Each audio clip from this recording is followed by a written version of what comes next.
3 cartes Pokémon inspirées d'œuvres d'art connues. Tout le monde a en tête Pikachu with Greffel Hat, c'est-à-dire la carte Pokémon Pikachu Van Gogh, née de l'association entre Pokémon Company et le musée Van Gogh d'Amsterdam, une carte qui a fait scandale ces dernières années. Ce qui nous fait penser pour le début d'année 2026 à la collaboration prochaine entre Pokémon et le Muséum d'Histoire Naturelle de Londres. C'est une collaboration qui va débuter le 6 janvier 2026 avec des goodies exclusifs mais malheureusement pas de cartes.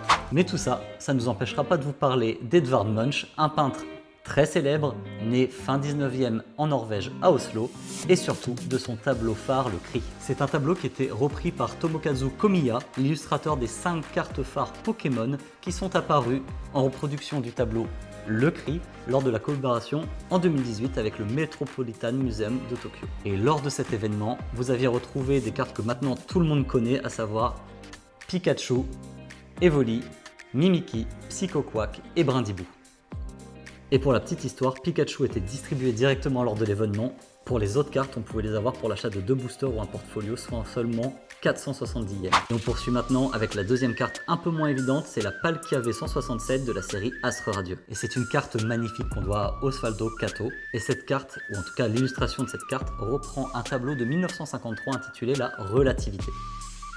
L'artiste original, c'est Maurice Cornelis Escher, c'est un artiste néerlandais. Et l'idée dans cette illustration, pour reprendre le tableau, c'est de représenter la relativité de l'espace et surtout la distorsion de l'espace. On y voit Palkia magnifiquement installé sur un échiquier au milieu d'une distorsion de plusieurs plans d'espace. Et pourquoi Palkia, me direz-vous? Tout simplement, ce Pokémon a été choisi parce que dans la mythologie Pokémon, il est capable de tordre l'espace. Place maintenant à notre troisième carte, c'est Magirêve, mais pas n'importe lequel. On parle du Magirêve de Evolution Paldea, le numéro 212. Et cette illustration Pokémon, on l'a droit à Aoki, où il a représenté Magirêve sous forme spectrale, qu'on voit un petit peu avec un arrière-fond de vitrail. Et pour cette carte, il s'inspirait du travail de l'illustrateur et affichiste Alphonse Mucha, né à Prague, fin 19e siècle. Cet artiste était très connu pour toute une série d'affiches, de graphismes inspirés de vitraux, mais c'était surtout un des illustrateurs majeurs de l'Art Nouveau. Et on y retrouve d'ailleurs toute une série de personnages, notamment féminins,